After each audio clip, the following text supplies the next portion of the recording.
What's up, everyone? Welcome to my channel. This is my Dune 2 or Dune Part 2 movie spoiler review. Again, as I mentioned in my last video before this, I don't get into details and aspects of the filmmaking and writing, parts of the script and whatnot. Just pretty much what I liked about it, what I didn't like, the characters, the actors, what works for me, and if I think you should see it in theaters or wait for streaming service. Everybody else that goes into details of the films, they do a great job with that. I'll leave that to them. That's really not my concern when I do these movie reviews. So with that said, let's get straight to it. Dune Part 2, 2 thumbs up. Go to the movie theater, go ahead and watch it, enjoy it, get that popcorn bucket if you want. But I really like Dune Part 2, and I knew it was going to be a better film than the first one, which wasn't a bad film, but I didn't care for it. I thought it was overrated. It was nothing new for me. It just looked good, and you had a great cast. But Part 2 really was a faster pace of a mix of dialogue and action, and I was more invested as I thought I'd be. Usually it's like that when you have two splits of a film that's coming. The first one is probably going to be slower, and then the second one is going to pick up. And maybe that's not in all cases. I can say with Kill Bill Volume 1 and 2.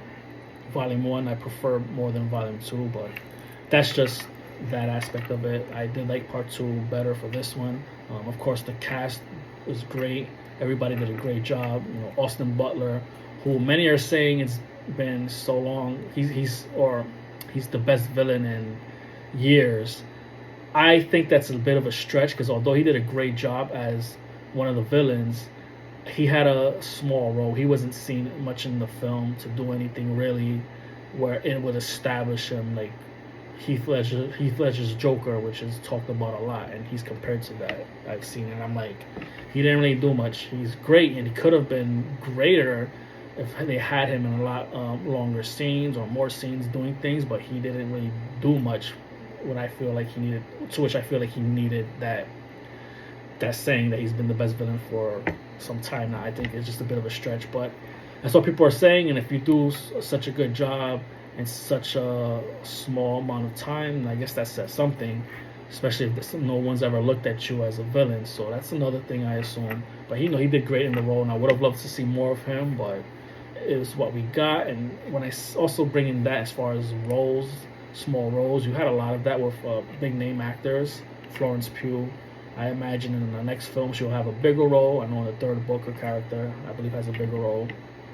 I haven't read it, but when I read the plot, Christopher Walken is in it. I don't know how much of a role he'll have in the next one. I think he won't. From what I think, there's a big time jump in the books. He was in it. He did his little thing, and it was good to see. It's always great to see Christopher Walken, but I just feel like I wanted more from such an actor as Christopher Walken. And he was just there, and that's how I felt. Which is not a bad thing. It's maybe he didn't care to do anything more, which is fine, and that's just what the role required of him. But when you see names that you've known for a while and seen them, it's like you expect more.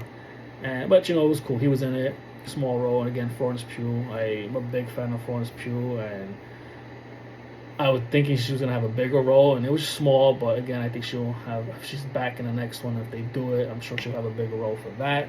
Zendaya, of course. I like Zendaya. I think she's great in everything she does.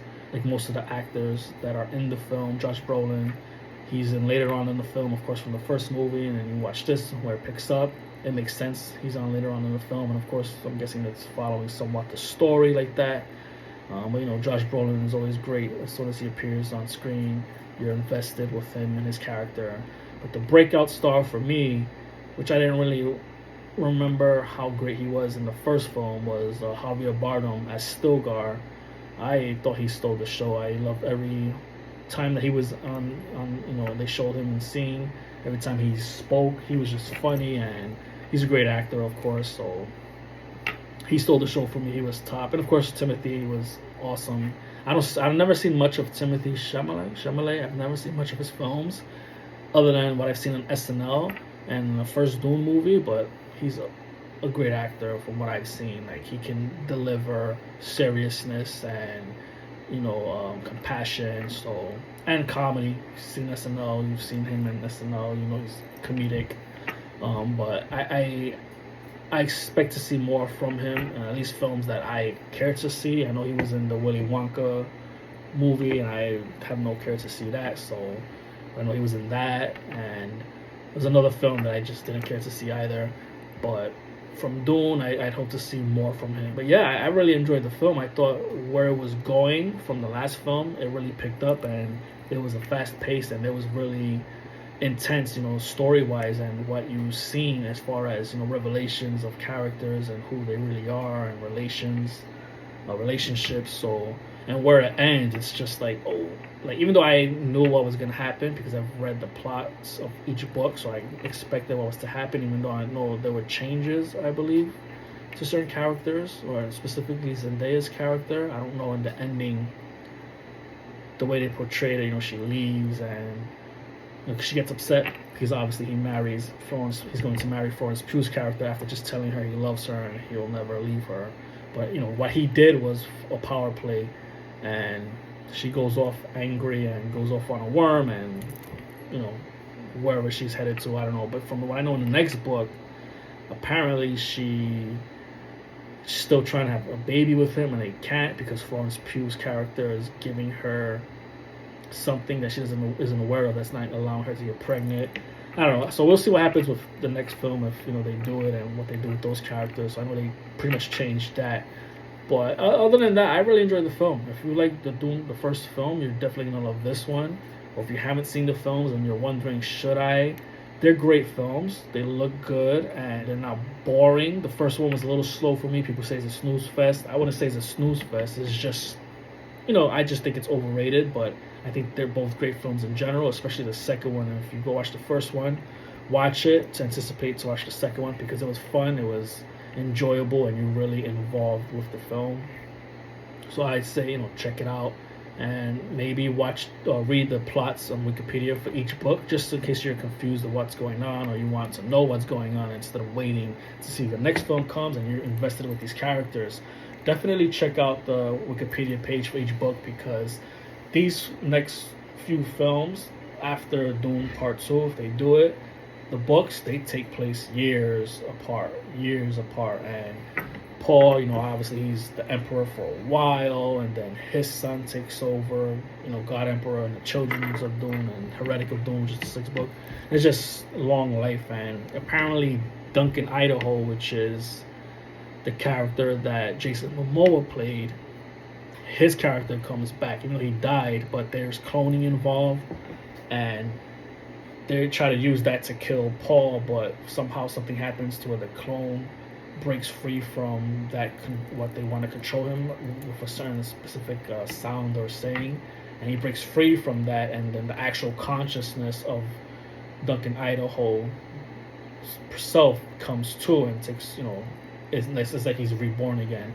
And then apparently it gets, as there's more clones throughout the years and centuries of Duncan Idaho with Paul's kids, that eventually all those cloning process and the memories and experience comes to this one specific clone at the ending, and it's like he's back. Like, he's just probably the longest character in the series aside from Paul and his kids. I'm saying he's probably the main character of the story with his journey, Duncan Idaho, as far as how things are going on with him. So I thought that was pretty interesting to take. I've never knew about that, and I really do want to get the books and read them myself. But yeah, check out Dune Part 2. That's just my little take on it, and what I thought. It was more fast-paced, and definitely stakes were given to characters, and characters were just expecting this person to save them, or the characters themselves having to find themselves having to decide to get into this position. And you really felt where all these characters were going, whether they were bad characters or the good characters. But each person had their own, each person had their stake and their own desire, whether it was working with each other or just for their own selfish gains. Yeah, that's all I got for this movie spoiler review. And yeah, check it out. 2 thumbs up, and until next time, later.